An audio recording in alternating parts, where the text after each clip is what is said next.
विद्यार्थी मित्रांनो, biology with Kechkar sir या यूट्यूब चॅनलवर तुम्हा सर्वांचं स्वागत आहे।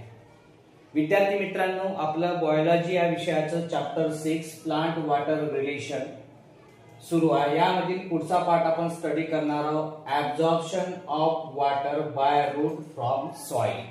मातीमधून रूट जे आहे कशा पद्धतीने पाणी ऍब्झॉर्ब करते ते आज आपण बघणार आहोत। विद्यार्थी मित्रांनो, root hair absorb water by 3 physical process. जे रूट हेअर आहे हे रूट हेअर 3 भौतिक प्रक्रियाच्या माध्यमातून 3 फिजिकल प्रोसेसच्या माध्यमातून वॉटर जे आहे तो ऍब्झॉर्ब करत असतो। The 3 process are imbibition, diffusion and osmosis. These are the 3 physical processes that are useful in the absorption of water by root. Now, but these 3 processes are occurs sequentially. पण या तिन्ही पण ज्या काय प्रोसेस आहे हे विशिष्ट सिक्वेन्सने घडून येणार आहे। म्हणजे पहिले इम्बिबिशन होईल, नंतर डिफ्यूजन होईल आणि नंतर ऑस्मोसिस घडून येणार आहे। म्हणजे these 3 physical processes occur sequentially. Now first we see the imbibition. Now what is imbibition? Imbibition is a swelling of hydrophilic colloids due to the adsorption of water. बघा, swelling up of hydrophilic colloids due to the adsorption of water. Hydrophilic colloids means the substance which attract water or the substance which is water loving. असा substance जो वाटरला attract करतो। मग swelling of hydrophilic colloid कोणामध्ये swelling up होणार आहे? Hydrophilic colloids कशामुळे? Due to the absorption of water. पाण्याला absorb केल्यामुळे हे जे हायड्रोफिलिक कोलाइड्स आहे हे आपल्याला यांच्यामध्ये आपल्याला स्वेलिंग अप म्हणजे हे आपल्याला फुगलेल्या अवस्थेमध्ये पाहायला मिळणार आहे। कशामुळे? Because of absorption of water. वॉटरला ऍब्झॉर्ब केल्यामुळे हायड्रोफिलिक कोलाइड्स मध्ये आपल्याला स्वेलिंग अप थोडासा फुगीरपणा पाहायला ते फुगलेल्या अवस्थेमध्ये पाहायला भेटते। त्या प्रोसेसला आपण इम्बिबिशन असं आपण म्हणतो।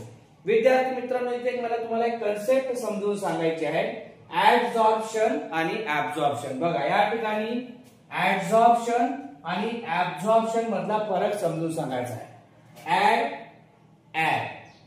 Absorption, absorption. आता ऍब्झॉर्प्शन म्हणजे काय? Now here D, here B.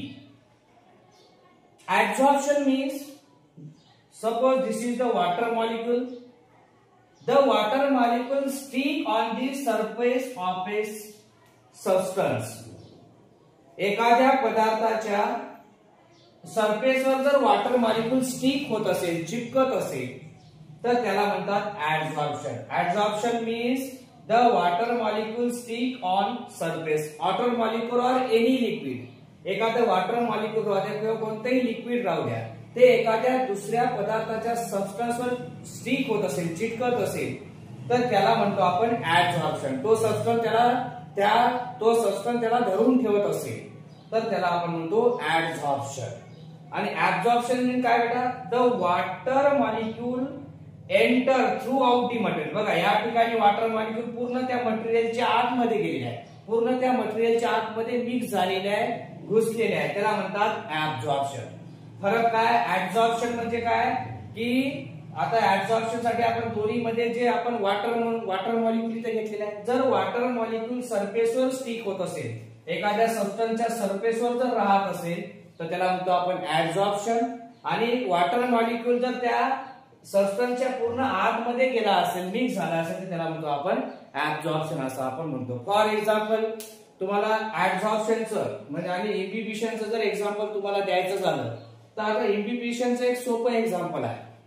In rainy season the doors become swelling up. तुम्ही पाहिलं पावसाळ्याच्या दिवसामध्ये जे डोअर्स आहे, आपले जे दरवाजे आहे, हे आपल्याला थोडेसे फुगलेले दिसतात, म्हणजे ते लवकर बंद करायचे असेल तर लागत नाही। म्हणजे तिथं काय झालं, ते जे वूड आहे, ते जे दरवाजामधलं जे लाकूड आहे त्या लाकडाने त्याच्या सरफेसवर वॉटर मॉलिक्यूलला होल्ड करून ठेवलेला आहे, ऍडझॉर्ब करून ठेवलेला आहे. ऍडझॉर्ब करून ठेवलेलं असल्यामुळे ते जे काय वूड आहे, ते जे काय दरवाजामधलं जे काय लाकूड आहे ते फुगल्या जाते आणि त्याच्यामुळे आपला दरवाजा रेनी सीझन मध्ये लागत नाही. This is the best example of imbibition. मग इम्बिबिशन म्हणजे काय? Swelling of hydrophilic colloid due to the absorption of water. Water मॉलिक्यूलला ऍब्झॉर्ब केल्यामुळे जे हायड्रोफिलिक कोलाइड्स असतात ते आपल्याला फुगलेले पाहायला भेटतात. मग त्या प्रोसिजरला आपण इम्बिबिशन असं आपण म्हणतो.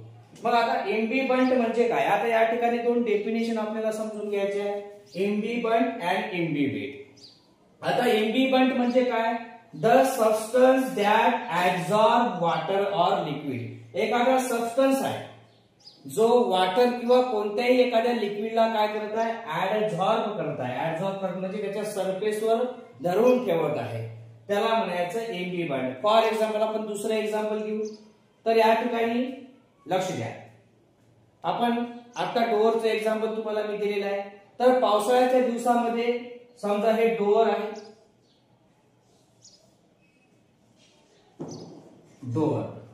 In rainy season the water molecule are absorb by this door. या दरवाजामध्ये हा जो पावसाळ्याच्या दिवसामध्ये हा जो दरवाजा आहे, या दरवाजामध्ये वॉटर मॉलिक्यूल हा काय करून ठेवतो? ऍब्झॉर्ब करून ठेवतो. काय करतो? ऍब्झॉर्ब. ऍब्झॉर्ब म्हणजे त्या वॉटर मॉलिक्यूलला होल्ड करून ठेवतो. त्यामुळे काय होईल? दिस डोअर बिकम स्वेलिंग अप. त्या हा जो डोअर आहे हा फुगलेल्या अवस्थेमध्ये आपल्याला पाहायला मिळणार. मग आता इथं काय झालं? Substance that absorb water. मग आता इथं कोणता सबस्टन्स आहे? डोअर. जे दरवाजा आहे हा लाकडापासून बनलेला आहे, म्हणजे इथं वूड सबस्टन्स आहे. मग हे जे डोअर आहे, या डोअर मध्ये जे वूड आहे, लाकूड आहे, त्या लाकडानं वॉटरला काय केलेलं आहे? ऍब्झॉर्ब केलेलं आहे. The substance which absorb water. मग दरवाजामधला जे लाकूड आहे त्या लाकडाने काय केलेलं आहे? या वॉटरला ऍब्झॉर्ब केलेलं आहे, म्हणजे धरून ठेवलेलं आहे. म्हणून त्या आपल्याला त्या वूडला, त्या दरवाजामधलं जे लाकूड आहे त्याला आपण काय म्हणू? इम्बिबंट. काय म्हणणार त्याला आपण? इम्बिबंट असं आपण म्हणतो. नंतर इम्बिबेट कशाला म्हणायचं? Water or liquid that imbibe. मग आता हा डोअर आहे, या डोअर मध्ये कोण इम्बिब झालेला आहे? कोण गेलेला आहे? तर कोण गेलेला आहे? वॉटर. मग वॉटर किंवा कोणतेही लिक्विड जे एखाद्या पदार्थावरच्या सरफेसवर स्टिक होत आहे त्याला म्हणतात आपण इम्बिबेट. म्हणजे हे जे डोअर जे आहे, डोअर मधलं जे वूड आहे, जे लाकूड आहे, त्याला म्हणतो आपण इम्बिबंट. आणि या डोअरनं ज्या मॉलिक्यूलला धरून ठेवलेला आहे, मग ते वॉटर राहू दे किंवा लिक्विड राहू दे, जो मॉलिक्यूल याच्यामध्ये इम्बिब झालेला आहे, याच्या सरफेसवर स्टिक झालेला आहे, मग त्याला म्हणतात इम्बिबेट. मग आता या डोअरवर जे सबस्टन्स इम्बिब झाला तो कोणता होता? वॉटर. म्हणजे वॉटरला म्हणायचं इम्बिबेट. आणि जे डोअर आहे, त्या डोअर मध्ये लाकूड आहे, लाकडाने त्या वॉटरला काय केलेलं आहे? ऍब्झॉर्ब केलेलं आहे. म्हणजे जे वूड आहे, जे लाकूड आहे, ते काय झालं बेटा? इम्बिबंट झालेलं आहे. नंतर next, the root hair cell wall made up of cellulose and pectin. विद्यार्थी मित्रांनो, जो रूट हेअर वरचा जो व्हिडिओ आहे तो YouTube वर मी अपलोड केलेला आहे. तर स्ट्रक्चर ऑफ रूट हेअर तुम्ही तो व्हिडिओ माझ्या बायोलॉजी विथ केचकर सर या YouTube चॅनलवर जाऊन तुम्ही तो पाहू शकता. Root hair cell wall made up of cellulose and pectin. विद्यार्थी मित्रांनो, रूट हेअरची जी सेल वॉल आहे ही सेल्युलोज आणि पेक्टिन पासून बनलेली आहे. रूट हेअरची सेल वॉल 2 लेअर पासून बनलेली आहे, हे मी तुम्हाला आधीच्या व्हिडिओमध्ये सांगितलेलं आहे. तर आउटर लेअर जो आहे तो पेक्टिनचा बनलेला आहे, तर इनर लेअर जो आहे तो सेल्युलोजचा बनलेला आहे.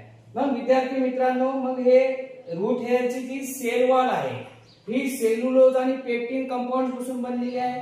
पण हे सेल्युलोज आणि पेक्टिन दोन्ही कंपाऊंड्स हे हायड्रोफिलिक कोलाइड्स आहेत. मग हायड्रोफिलिक कोलाइड्स म्हणजे काय? मी तुम्हाला आताच कन्सेप्ट समजावून सांगितली. हायड्रोफिलिक कोलाइड म्हणजे असे सबस्टन्सेस जे काय करतात? वॉटर मॉलिक्यूलला ऍब्झॉर्ब करतात, तो वॉटर मॉलिक्यूलला धरून ठेवू शकतात. मग root hair cell wall made up of cellulose and pectin, and cellulose and pectins are the hydrophilic colloids, so they absorb water. ते वॉटरला काय करतात? ऍब्झॉर्ब करू शकतात.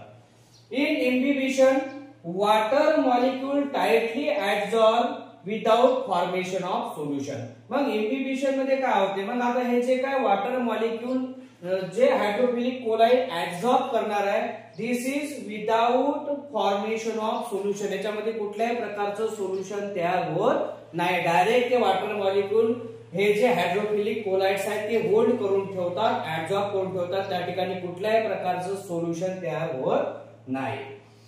दिस imbibition process continues till the equilibrium reach. मग हे इम्बिबिशन कधीपर्यंत सुरू असते, जोपर्यंत हायड्रोफिलिक कोलाइड्स जे काय पाणी ऍब्सॉर्ब करत आहे, जोपर्यंत त्याच्या आतमध्ये क्वांटिटी आणि बाहेरची क्वांटिटी इक्वल होत नाही, तोपर्यंत हे इम्बिबिशनची प्रोसिजर सुरू राहते. म्हणजे कंटिन्युअस टिल इक्विलिब्रियम रीच, म्हणजे दोन्हीकडली परिस्थिती समान होत नाही तोपर्यंत हे इम्बिबिशन म्हणजे ऍब्सॉर्प्शन सुरू राहते. The imbibition is significant in. मग आता इम्बिबिशनचा सिग्निफिकंट रोल कशामध्ये आहे, महत्वाचा रोल कशामध्ये, significant in soaking of seeds. Soaking of seeds म्हणजे सीड्स म्हणजे बिया, बिया भिजवण्याकरता इम्बिबिशनचा वापर होऊ शकते. Swelling of dried resins. Dried म्हणजे ज्या कोरड्या मनुका आहे, ज्या वाळलेल्या सुकलेल्या मनुका आहे, त्यांना त्यांची स्वेलिंग अप पाण्यामध्ये टाकल्यानंतर ते स्वेलिंग अप होतात. ते स्वेलिंग अप करण्याकरता सुद्धा इम्बिबिशन प्रोसेस युजफुल आहे. Kneading of flour. Kneading of flour म्हणजे तुम्हाला माहित आहे ज्या वेळेस घरी पोळ्या केल्या जातात त्यावेळेस गव्हाचं जे पीठ आहे ते मळण्याकरता सुद्धा जे पाणी आपण युज करतो. This is the also examples of imbibition. धन्यवाद.